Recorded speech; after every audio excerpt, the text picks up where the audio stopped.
Sashos que Dios Coachega Cheve se son Antiguas Universidad Sabana.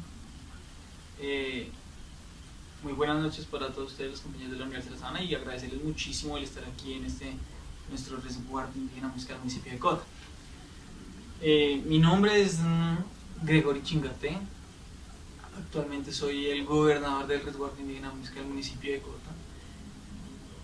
Me dedico a eso, a gobernar mi comunidad, a generar procesos, planes, proyectos, programas que beneficien las distintas dinámicas que nos proponemos desarrollar al interior de nuestro territorio, y no solo al interior de nuestro territorio, sino del municipio y del departamento, puesto que tenemos una gran puesta en marcha por generar la unicidad de las comunidades del departamento, y ahora trabajando también por generar una gran unicidad de los procesos culturales que se llevan en torno a nuestra cultura, en especial pues aquí en nuestro municipio de Cota.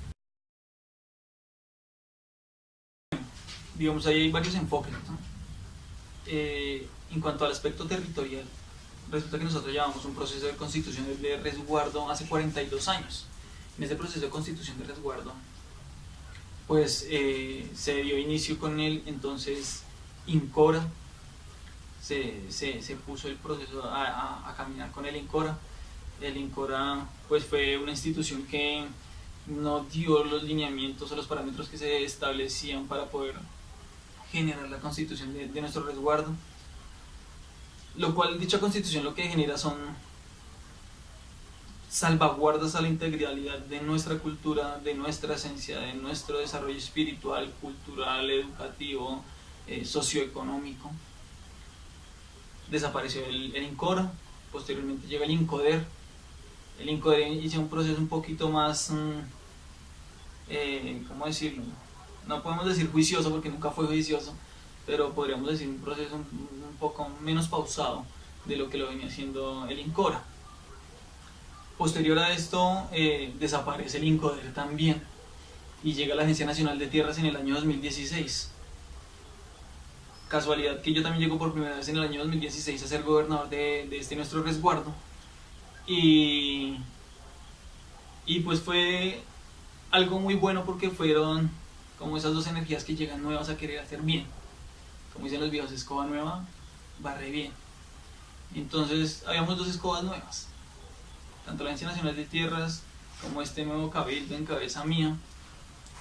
Quisimos dar inicio a este proceso de constitución de resguardo 2016-2017, y ahora constituidos en el año 2018, del 9 de marzo del 2018 constituyen el resguardo indígena Muisca de Cota. Es un hito histórico. Somos el pueblo indígena, el resguardo indígena más cercano en cualquier capital del mundo. Estamos a solo 5 minutos de la ciudad de Bogotá, y esto genera una protección a nuestra integralidad cultural, física y espiritual. Pero son derechos que a través del tiempo no han sido garantizados por este Estado colombiano civil y de derecho, sino ha sido una lucha de los pueblos, y ha sido una lucha en la que hemos tenido que poner muertos en las mingas de resistencia. Ha sido una lucha en la que hemos tenido que sacrificar gente para poder hacer, garantizar y valer los derechos nuestros, sabiendo y teniendo conciencia de que nuestros derechos no son nuestros derechos de la gente que estamos ahora. Nosotros siempre trabajamos en pro de aquellos que ni siquiera se han pensado que lleguen todavía, de dejar un mejor mundo a esas futuras generaciones, de dejar un mejor aire, una mejor agua, una mejor estadía todavía a aquellos que todavía no están acá.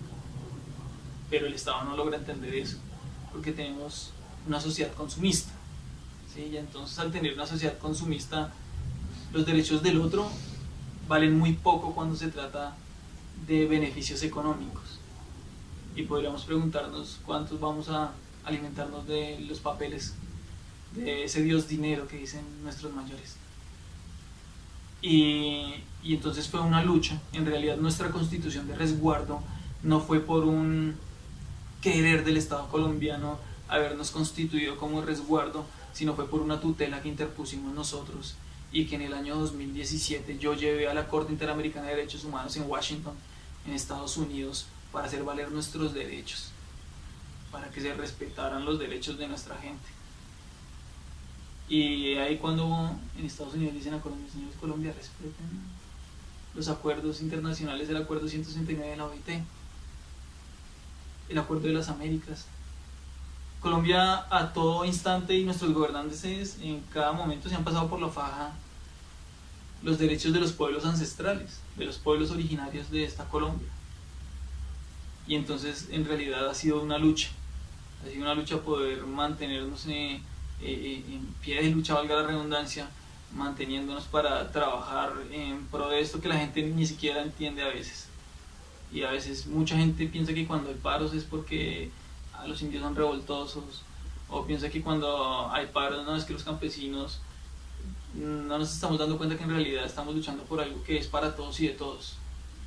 Decir que si bien un médico salva vidas, la gran mayoría de las personas en la vida necesitan un médico en el año 2 o 3 veces. Al campesino se necesita diario, porque todos los días debe haber arroz, papa, yuca, plátano, todo lo que tienes en tu mesa lo necesitas a diario. Y entonces es ahí donde encontramos como esa diferencia de derechos, y duele hablar de derechos en Colombia. En Colombia no es fácil hablar de derechos, porque aquí los derechos no se adquieren, porque sean constitucionalmente entregados. Y tenemos una hermosa constitución de 1991, pero es una constitución que está en el papel y no es aplicable, porque aquí valen más los intereses de unos cuantos que el beneficio de las mayorías, de la gente de a pie.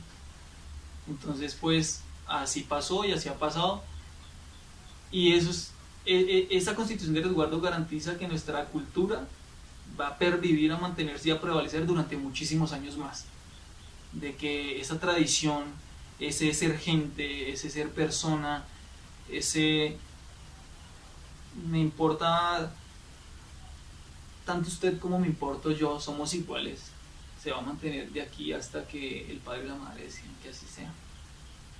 Entonces para nosotros es un orgullo poder decir hoy contamos con derechos territoriales que esperamos el Estado colombiano garantice también y propenda por proteger. En cuanto al tema de la educación, estamos trabajando algo que se llama el SEIP, Sistema Educativo Indígena Propio, donde además de educarnos desde la parte occidental, de tener esas herramientas de afuera que permitan generar un entrelace entre estas dos culturas de occidente y la ancestral tradicional propia nuestra, pues también nos permita a nosotros mantener y cultivar eso que nos genera a nosotros nuestra identidad del ser muisca, del ser nativos de este territorio. Ese sistema educativo indígena propio va a permitir de que aunque nos vamos a formar como profesionales, nunca vamos a perder esa esencia de lo que somos nosotros y de lo que nuestros padres han luchado por mantener a través de la historia y del tiempo. Estamos también trabajando sobre un sistema de salud, se llama el SISPI, Sistema Indígena de Salud Integrado y Propio, donde estamos tratando de articular las dos formas de salud, de medicina, la medicina occidental y la medicina ancestral tradicional. La de afuera un poco más curativa, la nuestra un poco más preventiva. Estamos tratando de generar esa articulación entre estas dos formas de generar vida y de propender por la vida, trabajando desde la prevención, desde no enfermar a la gente para que después no haya que curarla, ¿sí? Y entonces generamos dinámicas de salud propias para que nuestra gente sea un poco más saludable, pero además no solamente lo hacemos con nuestra gente, sino con gente que viene de muchos otros lugares. Nosotros tenemos médicos de Alemania que vienen aquí a aprender del abuelo Fernando, médicos alemanes, hay un grupo de médicos alemanes que vienen aquí a estudiar medicina nuestra para llevar allá. Al principio la comunidad y algunos líderes de nuestra comunidad se preocupaban porque decían, no, se le van a llevar las recetas al abuelito Fernando, o se van a llevar la medicina del abuelo. Y él decía, no importa, siempre que sea para ayudar al otro. Y pues ojalá todos tuviésemos ese sentido de que todo es de todos y para todos. Entonces, digamos, hemos venido trabajando sobre esos principios, sobre garantizar esos derechos que, como les digo, si bien son constitucionales, hasta el momento no son aplicables ¿sí? Si bien tenemos derechos como el derecho a que se nos respete nuestra diferencia al interior de la nación, todavía encontramos gente racista al interior de nuestra nación, que discrimina y duele el corazón, que es complicado a veces hablar de eso porque pues sí se presentan muchas cosas feas a diario, ¿sí?